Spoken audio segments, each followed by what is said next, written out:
There are 12 universal laws, which are thought to be the ancient and unchanging laws that govern our world. These laws are said to be in force whether you believe in them or not.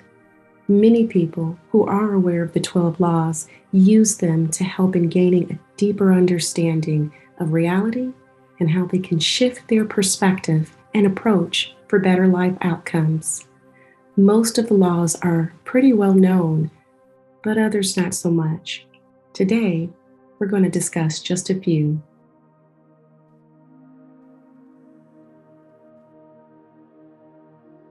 The Law of Divine Oneness. The first law is the Law of Divine Oneness. This foundational law states that the beginning of everything is oneness, and everything that lives, including nature itself, is connected through the flow of one source or universal energy that is within all creation. Everything we do has a ripple effect. This means that the words you utter or think, the decisions you make, or each action you take not only influences others, but affects the collective consciousness of all humanity, as well as the evolution of the universe itself. The law of divine oneness also tells us that there is an omnipresent field of intelligence, which is an infinite and endless field of universal energy or consciousness. This has been echoed by science. Albert Einstein once said, "Everything is energy, and that's all there is to it. Match the frequency of the reality you want, and you cannot help but get that reality. It can be no other way." During the 1980s, an astronomer by the name of Carl Sagan stated that all life on Earth and the atoms in our bodies share the elements that the stars are made of. This statement was later confirmed by modern science. And finally, the great sages from all the traditions have emphasized that not only is everything consciousness, but the fundamental quality of the cosmos is also love. This means that our essence is not only an expression of pure consciousness, but also of universal love. One word that I believe sums up this law nicely is namaste. In its literal translation, it means I see and bow to the God or divine in you. With this one-word statement, we recognize that we're all connected in this oneness. We might apply the law of divine oneness in real life by being compassionate with others and recognizing that we're all one. The law of vibration.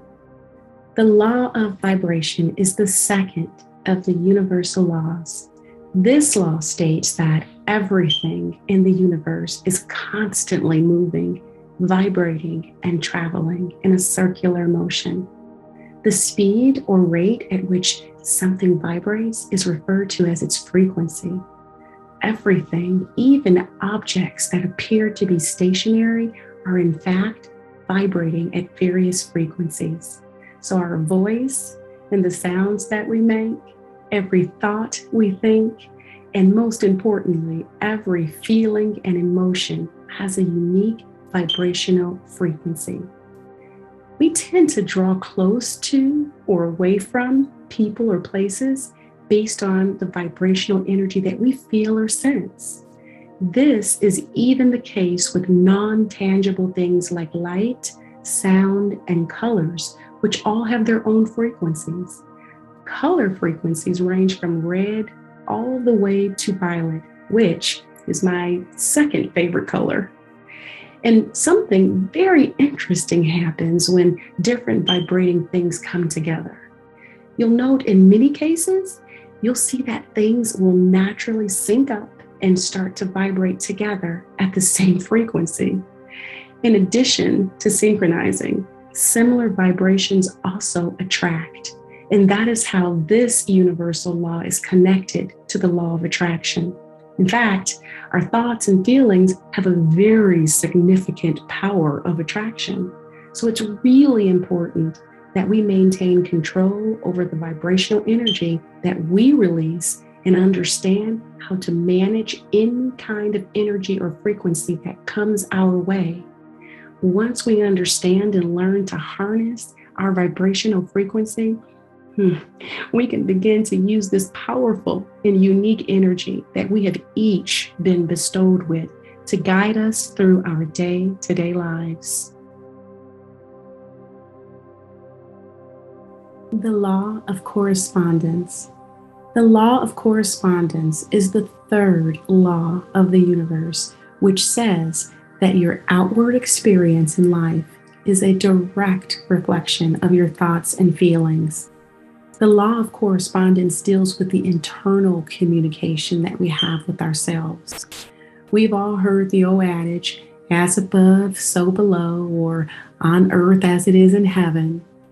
Well, this pertains to the Law of Correspondence and means that your feelings in the physical world affect the non-physical world. This is important because how we feel, what we desire, our highest and best or lowest versions of who we think we are or what we think we want is manifested in the non-physical before being realized or seen in the physical world. Simply put, you are a creator, and your thoughts turn into reality. When you continually focus on a feeling or desire, you're planting seeds that will eventually grow into reality.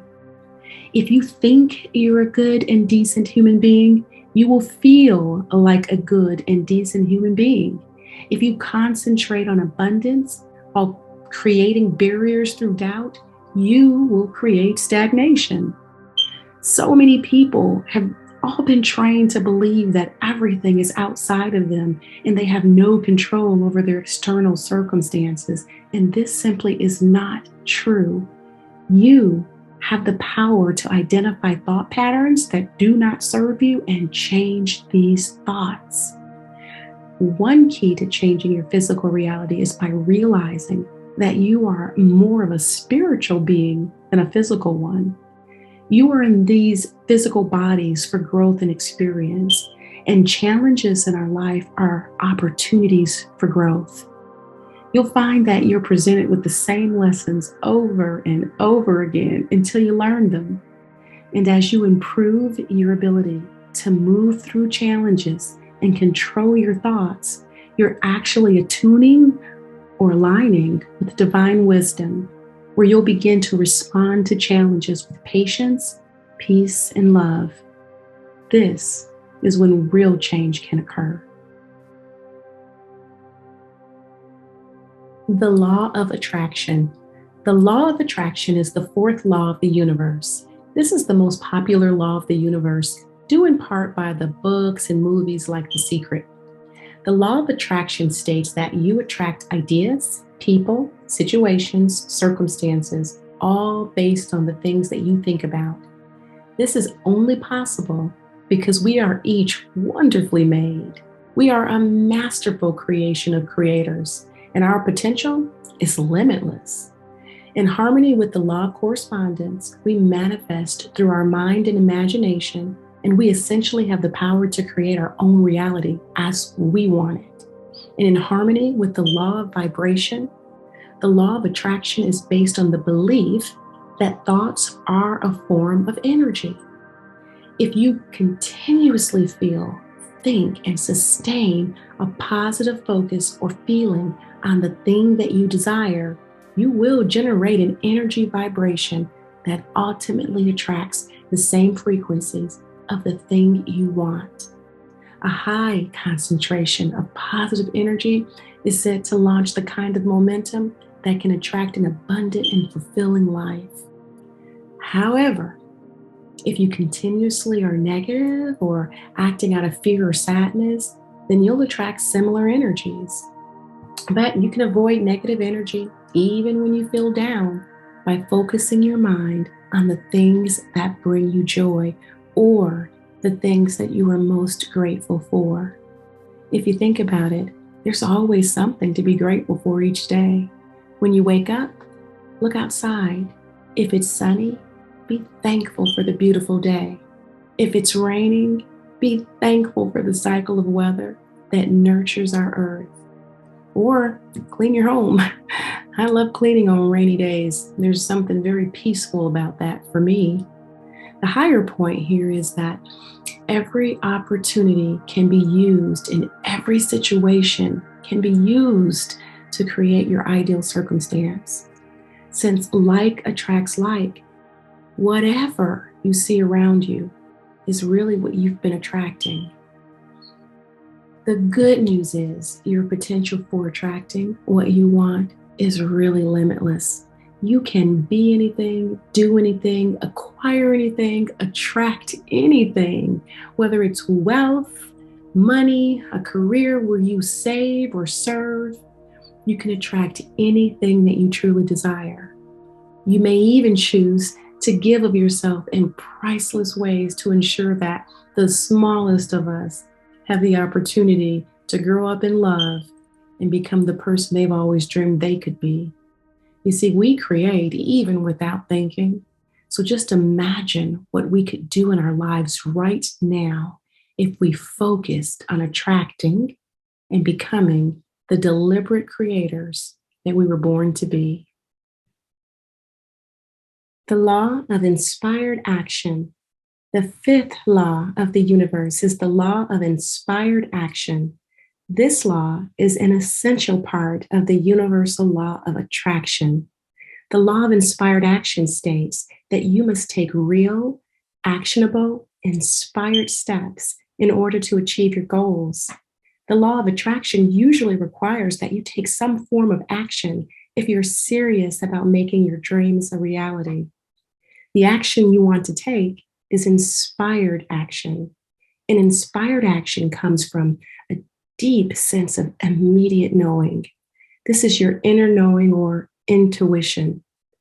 Once you visualize the things or circumstances in life that you want to attract, the law of inspired action will help to manifest and make the law of attraction work for you. When you trust and follow your intuition and take inspired action, you allow your dreams to unfold and manifest, in many cases, better than you ever even imagined. The law of attraction is incomplete without this law. While the law of inspired action may move you out of your comfort zone, it will not require that you do something completely out of character or something that is inherently unnatural or unsafe for you. In every case, your inspiration will be tailored specifically to you with actionable steps that you are more than capable of handling. So it's important to note that inspiration is often subtle, which means that you have to quiet your mind long enough to receive your guidance. Meditating just 10 to 15 minutes each day will do wonders for quieting your mind and tuning in to the inspiration that's available to you right now. Remember, we are creators that create with our imaginations, beliefs, expectations, and desires. Once you put these universal laws to work, you open the doors to a world full of possibilities for your life. I believe there is nothing that you cannot accomplish when you put your mind to it, when you put your mind, your body, and your spirit to work for your greater good. You're here to learn, grow, have fun, and expand. So let's get to it.